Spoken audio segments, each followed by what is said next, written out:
Welcome back, guys. It is Wednesday, beautiful afternoon, about 50 degrees, sun's out. This is the 500-mile review. I'm actually about a 518, 520 miles. Little dirty, needs a bath. Definitely where you put your feet, it gets dirty. A little bit kicks up on here, but with that full fender, keeps a lot of the road spray down.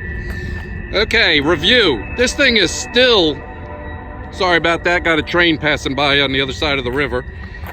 This thing is still awesome to drive. I mean, it is so much fun. I mean, I'm not lying. Let me see, what else? That's it, the rattles. Okay, I'm not gonna take this one off, but this is where the air filter is. In between here and like the other plastic there, I use like weather stripping with the 3M sticky, cut little squares, and I put it where those two would touch. This guy is about quiet. The other side where the air filter is for the belt system, that one rattles. But let me open it up for you. This is made in two parts. You got the outer case and then an inner case. You can see a couple screw holes like here and here. Right in here you'll see the white right in here. These two are parted together, and that's where you're getting a lot of the rattles. So you can see a lot of the dust right there. A couple screws there. So I may try to fill that in or seal it. That's just nitpicking. I mean, you're gonna get rattles. It's plastic on plastic. That's all there is to it. Other than that, this thing is awesome. I mean, so much fun. The lights I put on, these guys are super bright, just enough to light up the road down further than the headlights to let you see a little bit better at night.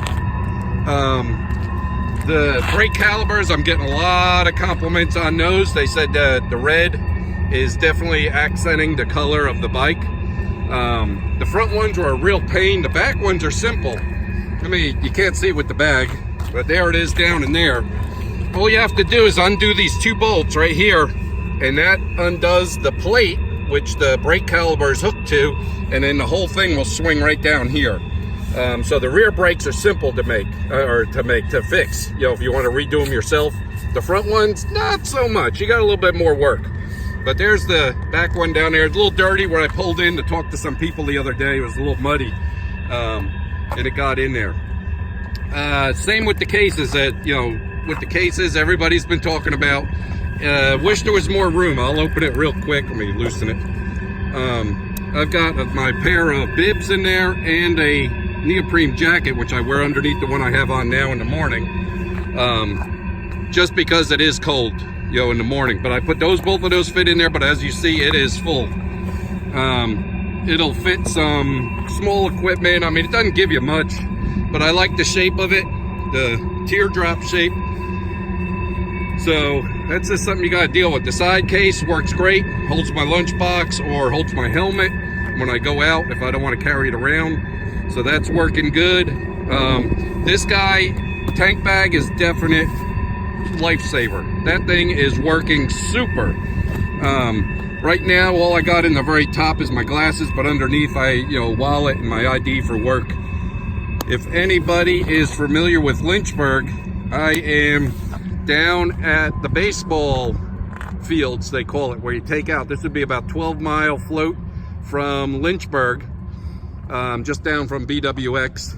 So, and I'm doing this on my phone because we lost internet service at the house for the past 2 days.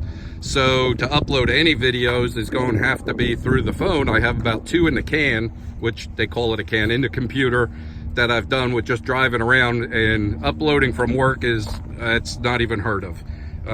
Top security, so you cannot even bring in thumb drives or anything like that to plug into the network with the government. So, but anyway, this thing is awesome. If you're thinking about it, I would definitely purchase one. It's very relaxing to where you don't have to worry about falling over. The other morning I came in and it was cold, like 28, 27 degrees. Rained the night before, so I ran across a couple spots that the road had water going across it, which was ice then. And you could feel the tires twitch a little bit, but nothing crazy, and they happen to be on turns also. On a motorcycle, I think I would have puckered a little bit because that would have scared me. at 45, 50 miles an hour coming around a country road, and then you come across a 5-foot patch of ice running across the road. That would scare me. So this thing is no big deal. Just make sure you don't drift into the other lane. It doesn't slide around or nothing. Oh, little trick. This is cool as heck. You take this thing out of park, put it down there. This guy's either in forward or reverse. Well, if you put this thing right about there, because it wants to go one way or the other, right about there, you can, you see, I'll just pull it. Look at that. I mean, I'm doing it with just my fingers.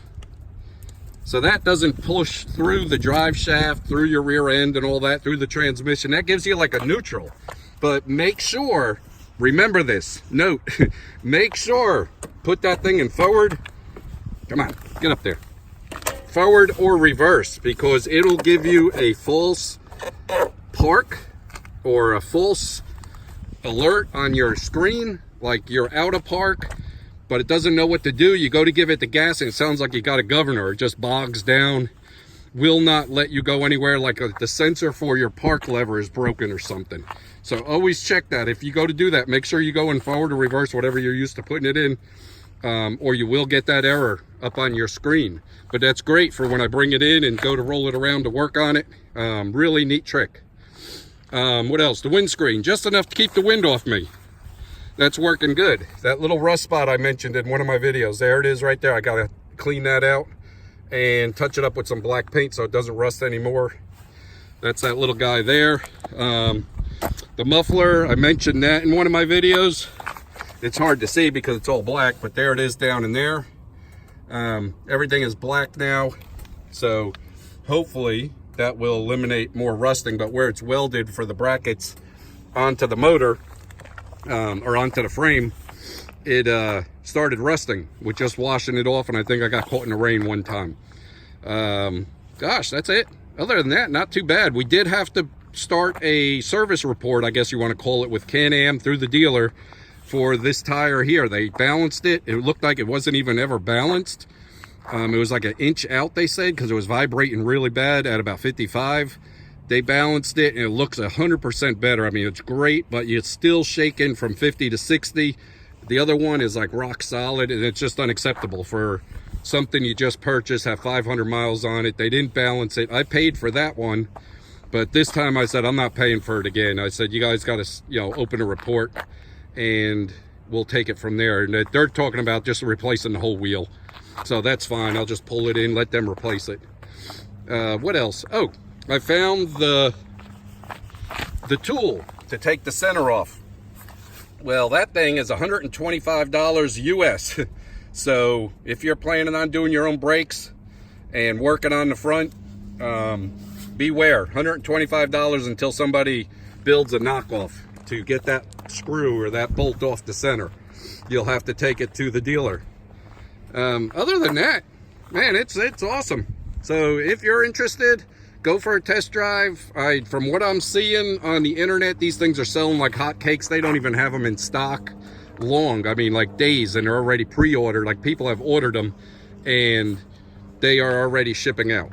All right, I've rambled on enough. You guys have a great Wednesday. It's hump day. Enjoy the rest of your week, and I will talk to you later. Bye.